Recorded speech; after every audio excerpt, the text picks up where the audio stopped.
This is the fourth and final session in this four-part series of teaching on Romans chapters 9, 10, and 11. At the end of the third session, we had just got somewhere into the beginning of chapter 11. And Paul had pointed out that there is amongst the Jewish people a remnant of believers according to the election of grace. There always has been a remnant. There's never been a time when there haven't been Jewish people who believed in Jesus as their Messiah from the first century until this time. Sometimes it's been a small remnant. At this time, it's increasing rapidly. And quite soon, it's no longer going to be just a remnant. I want to speak for a moment tonight about the word grace. I was preaching once in a church which happened to call itself Grace Church, and I'd forgotten that fact. And I made this statement. I said, generally speaking, the people who talk the most about grace know the least about it. Of course, I had to apologize afterwards.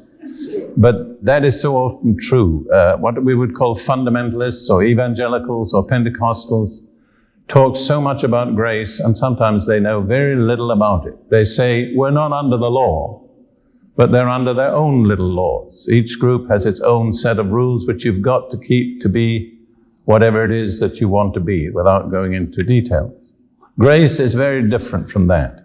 And in this 11th chapter, speaking about this remnant that's there by grace, Paul says in verse 6, "But if it is by grace, it is no longer on the basis of works. Otherwise, grace is no longer grace." That's extremely important. If you can earn it, it's not grace. If you deserve it, it's not grace. Grace is not earned and it's not deserved. It's received only by one way. By what? In one word. Faith. That's right. Paul said, by grace you have been saved through faith. And then he said, and that not of yourselves. You can't even boast about the fact that you have faith, because God gave you the faith by which to receive His grace. And so grace begins where human ability ends. And God is continually thrusting us out beyond the level of our own ability that we may move out into His grace. Now, if I knew this evening exactly how to preach this message, I wouldn't need God's grace. But I don't, and so I'm depending on God's grace. One of the hardest things for humanity is to be dependent on God, because the very essence of the fall in the garden was the desire to be independent of God. And that is being born into every descendant of Adam. And it's the hardest thing for us to overcome. It's the hardest thing for God to deal with in us, is to bring us to the place where we're willing to be dependent on God and on His grace. Ruth was recently in a Catholic hospital, as she was telling you earlier, and one time just after surgery, when she was feeling a little bit down and wanted to read the Bible but didn't have the strength, the nun in charge of the ministry of the hospital, a woman about my age, if you can guess what that is, came around and saw Ruth reading the Bible, or with the Bible, and offered to read it to her. And they entered into a beautiful time of fellowship. And in the end, this nun shared with Ruth a lesson that she'd received from a recent retreat that she'd attended, conducted by a Trappist monk. You know, the Trappists are not allowed to speak, but they are allowed to go out and share what they've learned when they weren't speaking inside the monastery. And this nun shared with Ruth 3 questions which have just preoccupied both her and me ever since. I mean, they go so much to the root of things. They deal with this desire to be independent. The 3 questions, I have to think and get them right. Are you willing to be, not to be secure? Are you willing not to be esteemed? And are you willing not to be in control? I think I got it in the wrong order. Let me see again. Are you willing not to be in control? Are you willing not to be esteemed? And are you willing not to be secure? I tell you, that third one, that's not easy. I think I've come to the place where I'm willing not to be esteemed, but not to be in control and not to be secure. But that's the essence of being dependent. You aren't in control. Your security doesn't depend on you. You have to depend moment by moment on the grace of God. See, that's grace. It's supernatural. Grace doesn't operate on the natural plane. If you can do it on the natural plane by your own natural ability, you don't need grace. So I put this question to you. Are you willing to accept God's grace on God's condition? Are you willing to move out beyond the level of what you can handle, of what you know how to do? You'll notice basically that all the people that were truly called of God in the Bible immediately said, I can't do it. Moses, Jeremiah, doesn't matter who it was. I'll tell you this, if you ever meet somebody who says, I was called by God and I knew I could do it, they weren't called by God. Because God only calls people who don't know how to do it and who know they don't know. And that's how he gets them, depending on his grace. And what has generally happened with the church is new movements have begun depending on the grace of God, and then they become so clever and so efficient that they can do it without his grace. And if you can do it without God's grace, let me tell you something, you'll do it without his grace. He doesn't force his grace on anybody. It's received freely by faith or not at all. In Hebrews 4:16, I'm not going to turn there, but it says, let us therefore come boldly to the throne of grace, that we may obtain mercy and find grace to help in time of need. Bear in mind, when you're seeking God in your need, you're coming to a throne. The throne of the one who rules the universe. Bear that in mind. But it's a throne of grace. It's a throne that makes God's grace available to you. And the writer says, let us come boldly that we may obtain two things, mercy and grace to help in time of need. I am personally convinced that everybody who comes to obtain mercy and grace receives it. The only reason people don't receive mercy and grace is they don't come. Because God has made it available to every one of us. The first thing we need is mercy to cover up all our failures and transgressions. And then we need grace to enable us to move out in the will of God beyond the level of our own ability. God doesn't ever force us to do things, but he knows what we're going to do because he knows us from inside out. I want to direct your attention to just one passage in Genesis 18, verse 19, in regard to Abraham. This is what God says. I have chosen him, but the Hebrew says literally, I have known him, in order that he may command his children and his household after him to keep the way of the Lord by doing righteousness and justice, in order that the Lord may bring upon Abraham what he has spoken about him. You see, God never forced Abraham to do anything, but he chose him because he knew he could trust him to do what he'd called him to do. I have known him that he'll do it. What did he ask of Abraham? That he would teach his children and his household to keep the ways of the Lord, that God might bring upon Abraham the promise that he'd made. So God made the promise freely. He didn't compel Abraham, but he knew Abraham that he would do the things that would entitle him to the promise. You see what I'm saying? So when God makes a commitment to you, he never compels you to do anything, but he knows you. He knows that he can trust you to do the very thing that he's called you to do. I think God's trust in humanity is astonishing. When I think what God's entrusted to me, to a certain extent, God has entrusted to me the ability to equip thousands of workers for the Lord around the earth. What a responsibility. My constant prayer is that I may be faithful. But when I think about the Virgin Mary, this young girl in a little village, probably not more than 15 years old, and God sent an angel and said, you're going to become the mother of the Son of God. Suppose Mary had been afraid. The whole plan of salvation would have failed. Think of what rested on one young woman of 15 in an obscure village in an obscure land.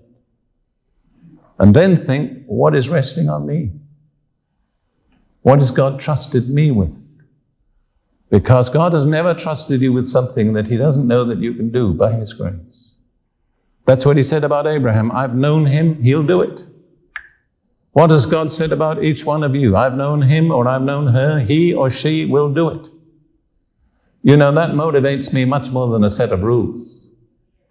The fact that God has got something for me to do and he's trusting me to do it.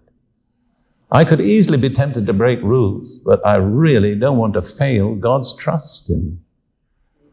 I'm overwhelmed by the trust that God puts in us, and he knows our frame. He knows we're dust and ashes. And yet, he's chosen us. That's all part of this wonderful teaching about God's grace. And then let's move on. Or maybe we better turn to 2 Timothy 2:19, because it's in the outline, and if we don't turn there, you'll wonder why it was in the outline. So it's just a good scripture, 2 Timothy 2:19. Nevertheless, the firm foundation of God stands, having this seal. Now there's a double seal on God's foundation. The first seal is, the Lord knows those who are his. The second is, let everyone who names the name of the Lord abstain from wickedness. The second one is easy to understand. If you claim to belong to Jesus Christ, you've got to abstain from ungodly, evil behavior. But the second one is a secret seal. The Lord knows those who are his. We don't. I don't know everybody who is God's chosen, nor do you. But God knows them. And that's what keeps us, is the fact that God knows us. He's set his seal upon us. All right, let's turn back to Romans 11 and just look at verses 7 and 8 for a moment.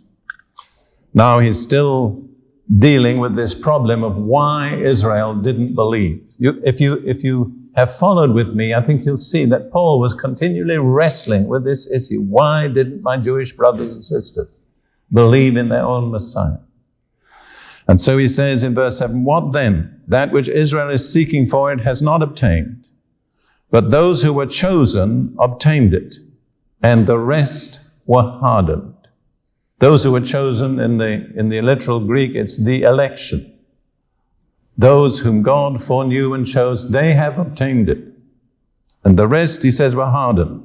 And then he quotes, first of all, from Isaiah, in verse 8, God gave them a spirit of stupor, eyes to see not and ears to hear not, down to this very day. And then he quotes from the Psalm of David, Psalm 69. David says, let their table become a snare and a trap and a stumbling block and a retribution to them. Let their eyes be darkened to see not and bend their backs forever. That's because they hardened their hearts against God. They rejected the truth of God. And this is one of the most frightening facts in the spiritual life, that if we persistently and obstinately reject the truth of God that's brought to us, God will withdraw from us the ability to understand the truth. And God will open up to us some kind of spirit that will take in, that's a spirit of error and deception. I think that's one of the most terrible judgments that can come upon those who deliberately reject God's revealed truth. There are two examples of it, which are given here in the outline. In 1 Samuel 16, verse 14, this is the story of Saul, the king of Israel, who rejected God's revealed purpose, turned against it. And it says about him in 1 Samuel 16, verse 18, verse 14, Now the Spirit of the Lord departed from Saul, and an evil spirit from the Lord terrified him. Can you absorb that? God permitted an evil spirit to have access to Saul because he had rejected the truth. That frightens me. I continually ask myself, am I hardening myself against the truth? I don't want God to take his spirit from me and release an evil spirit in its place. See, Satan doesn't have any power to do anything that God doesn't permit him to do. But God can permit Satan to release an evil spirit against us if we persistently reject the truth. And then there's a warning in 2 Thessalonians chapter 2 of what is going to happen and is already happening, I believe, at the close of this age. 2 Thessalonians chapter 2, verses 10 through 12. This whole chapter is really about the coming of the Antichrist and how the way is being prepared and what he's going to do. And it says in 2 Thessalonians chapter 2, verse 10 and following, he will come with all the deception of wickedness for those who perish, because they did not receive the love of the truth so as to be saved. Isn't that frightening? If we don't receive the love of the truth, then God is going to deal with us, and we're going to come under deception. And then it says, and for this reason, God will send upon them a deluding influence, so that they might believe what is false, in order that they all may be judged who did not believe the truth, but took pleasure in wickedness. I believe that is already happening. I believe God is permitting a deluding spirit to come upon various sections of the church which have deliberately rejected the revealed truth of God, especially upon ministers and leaders who are responsible for these errors. And when that deluding spirit comes upon any person, that person can no longer see the truth. They lose the ability. But Paul is dealing with his own Jewish brothers, and he says, that's what happened to my brothers and sisters, because they had all the prophets, century after century. Then they had John the Baptist. Finally, they had the Messiah himself. Then they had the apostles. And having rejected that, God permitted them to come under a spirit of blindness and stupor, and they were not any longer able to see. To me, that's not just a historical experience of Israel, that's a frightening fact about God's dealings. And then if we go back to Romans 11, in the quotation from the Psalm of David, it says, let their table become a snare and a trap. And I just want to point out to you from the history of Josephus, the war of the Romans against the Jews, that it so happened that when the Jewish armies besieged and invested Jerusalem, it was the Passover season. And therefore, Jews from all over the land had gathered in Jerusalem and were trapped there. And so what should have been their table, God's provision for them, became their trap. Just to see the reality of this. And of course, Paul wrote these words before the event actually happened.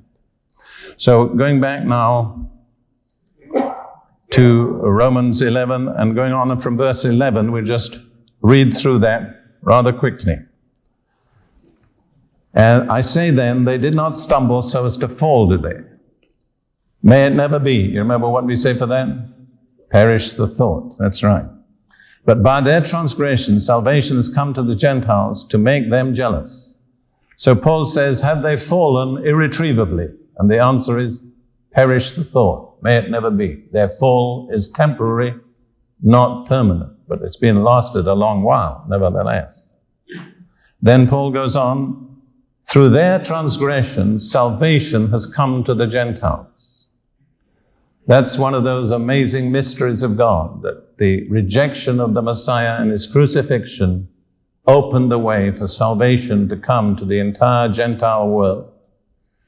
And we see this illustrated in two passages of Matthew. Matthew chapter 10 is where Jesus sent out his first apostles, and he told them only to go to their own people. Matthew 10, verse 5 and following, these 12 Jesus sent out after instructing them, saying, do not go in the way of the Gentiles, and do not enter any city of the Samaritans, but rather go to the lost sheep of the house of Israel. So the first apostolic sending forth in the ministry of Jesus, they received specific instructions, only go to the Jews. Because God had ordained that the Jewish people were to receive the first offer of the gospel. But after the death and resurrection of Jesus, right at the end of Matthew's gospel, in Matthew chapter 28, Jesus revised those orders.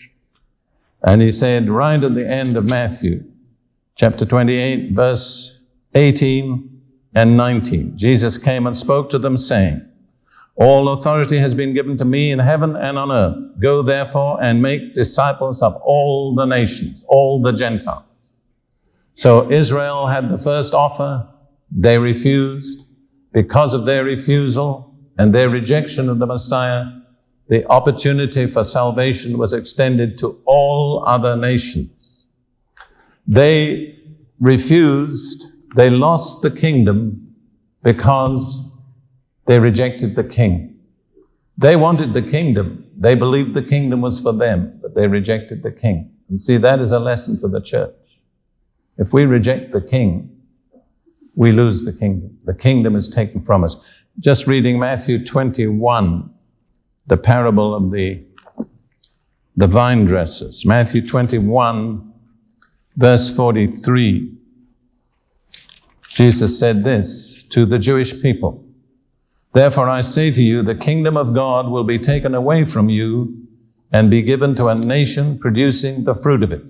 You see, the qualification for the kingdom is fruit. Any group that does not produce the fruit forfeits the kingdom.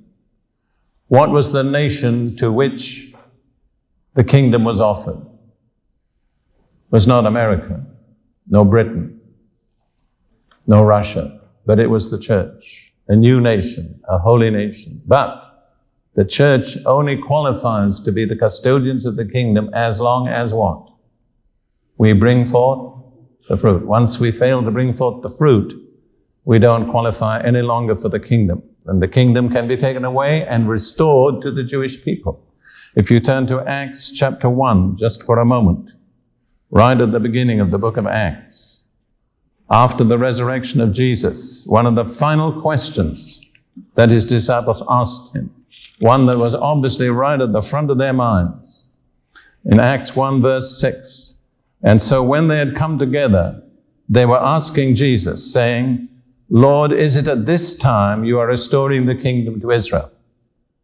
Now, some people say the kingdom will never be restored to Israel, but I believe if that were true, Jesus would have said, it'll never be restored. But what he said was, something else has got to happen first. What was the something else? He said to them, it is not for you to know times or epochs which the Father has fixed in his own authority, but you shall receive power when the Holy Spirit has come upon you, and you shall be my witnesses, both in Jerusalem and in all Judea and Samaria, and even to the remotest part of the earth. So once the offer of the kingdom had been extended to all nations, it had to reach all nations. It had to reach every part of the earth before the age could close. And if you'd like to look at one of my favorite verses with me, Matthew 24, verse 14, Jesus explained, Matthew 24:14, this gospel of the kingdom shall be preached in the whole world for a witness to all the nations, and then the end shall come. So once Israel forfeited the kingdom and the message was sent to all other nations, then the age cannot close until all other nations have received the message. So that's what Paul means when he says, through the fall of the Jewish people, salvation has come to other nations. Turning back now to Romans 11, reading verse 11 again. And did they stumble so as to fall irretrievably? May it never be. But by their transgression, salvation has come to the Gentiles, to the other nations, to make them jealous. And this is something that Paul emphasizes. The way that the other nations receive and embrace the gospel should make the Jews jealous. And I have to say, frankly, I think we've done a very poor job of making the Jews jealous. I don't want to go into that. I spoke about it in the previous session. Then verse 12, now if their transgression be riches for the world, and their failure be riches for the Gentiles, how much more will their fulfillment be? If all these blessings have come to the other nations through their transgression, what will come when they're restored? That's what Paul is saying. You see how completely we're missing the purposes of God if we don't align ourselves with his plan for the restoration of Israel, because the fullness of God's blessing will not come to other nations until Israel is restored. And then it says, I am speaking to you who are Gentiles. Inasmuch then as I'm apostle of the Gentiles, I magnify my ministry, if somehow I might move to jealousy my fellow countrymen and save some of them. See, again, Paul wants to bring forth a Gentile church that will so enjoy the blessings of God and demonstrate the presence of God that the Jews will say, we want what they have. And I've seen a few situations like that. We had a meeting in our own city, Fort Lauderdale, our local church there, which we invited the local Jewish community to attend. And they sent, I think, one rabbi, and about 100 came. Later on, we had some meetings in a large theater where about 800 or 900 Jewish people came. But I think of this particular situation, I got on the platform and I was dancing to praise the Lord, and the rabbi danced with me. See, once he saw something worth having, he wanted it. And I thought to myself, you see, he's the natural branch. It really belongs to him, and he smells oil, and he says, this is what we ought to have had. I don't say the rabbi became a believer, but at least he got a little scent of something. But how often, honestly, how often has the church really done anything to make the Jews jealous? And let me tell you, basically, the Jewish people believe in enjoying themselves. And I tell people, if a Jew gets happy, he has to dance. I mean, there's no way Jewish people can be really happy without dancing. If you go to Israel, they're the most dancing people anyway. And so don't restrain yourself in order to please the Jews. Turn loose and let them see you're really happy, and it'll speak to them. Anyhow, that's just a little by the way. We won't get into that now.